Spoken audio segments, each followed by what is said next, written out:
हम लोगों ने अभी क्या पढ़े? टेंस।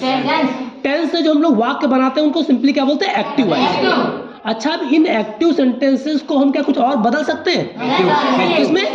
पैसिव में। तो एक्टिव से पैसिव में बदलने के कुछ विशेष नियम होते हैं, कौन बताना चाहेगा? चलो दीप्ति से बात करते हैं। दीप्ति, एक्टिव से पैसिव में बदलने के कुछ जो विशेष नियम है जल्दी जल्दी बता दीजिए। सर, सब्जेक्ट को पीछे ले जाते हैं, बाय द्वारा जोड़ते हैं और ऑब्जेक्ट को आगे लाते हैं। Very good. और वर्ब की थर्ड फॉर्म लगती है। गुड। और सर इसका कुछ सूत्र है। हाँ। Object plus helping verb plus verb की third form plus by plus subject. Very good. अच्छा, इतनी बातें तो हो गई। अब इसमें ये बताइए, जो आपका ये टेंस है, क्या सारे टेंस को हम एक्टिव को हम पैसिव में बदल सकते हैं? No sir. किसको किसको नहीं बदल सकते हैं? सर, फ्यूचर के कॉन्टिन्यूअस को। हाँ। टेंस के जो तीनों पार्ट हैं सर, प्रेजेंट, पास्ट, फ्यूचर के परफेक्ट कॉन्टिन्यूअस को नहीं बना सकते। तो तीनों के परफेक्ट कॉन्टिन्यूअस को और फ्यूचर कॉन्टिन्यूअस को नहीं बदल सकते। ओके। अच्छा, इसमें जो हेल्पिंग वर्ब लगती है वो किसके अनुसार लगेगी? सर, ऑब्जेक्ट के अनुसार। ऑब्जेक्ट के अनुसार।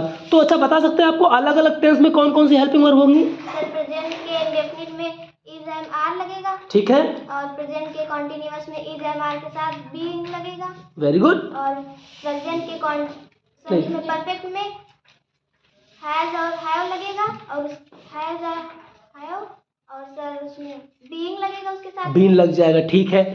तो और आपका पास्ट परफेक्ट कॉन्टिन्यूअस सर नहीं बनेगा। तो चलिए पास्ट में आ जाइए। सर, पास्ट के इंडेफिनिट में हाँ। वाज और वर। हाँ। पास्ट के कॉन्टिन्यूअस में वाज वर के साथ बीइंग। पास्ट के परफेक्ट में had been. Had been. Very good. अच्छा, अब आते हैं फ्यूचर में। फ्यूचर के इंडेफिनिट में शैल और विल।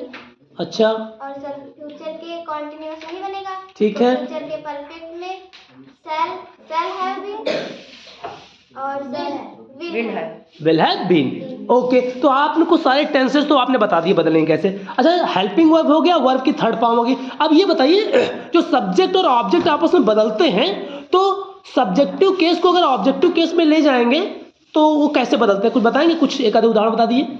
जैसे सी है तो उधर क्या जाएगा, अगर ऑब्जेक्ट में जाएगा तो क्या बनेगा? सर, हर बनेगा। सी का हर बन जाएगा। और सर, यू का यू ही रहेगा। हाँ। और सर, वी का अस बन जाएगा। ठीक है। और ही का क्या हो जाएगा? ही का सर हिम।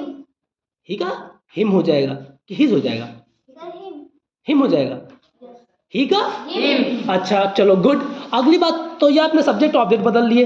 अच्छा, कुछ सेंटेंसेस और भी स्पेशल होते हैं, उनको क्या बोलते हैं? Sir, imperative sentences. Imperative तो ये इनमें बदलने में क्या विशेष ध्यान देते हैं? सर, इसमें प्लीज और काइंडली होता है तो इसको सर ऑब्जेक्ट में ले जाते हैं तो उसमें हो जाता है सर यू आर रिक्वेस्टेड। तो इसको बेटा ऑब्जेक्ट में नहीं, आगे ही लगाते हैं इसको, है ना? You are requested to.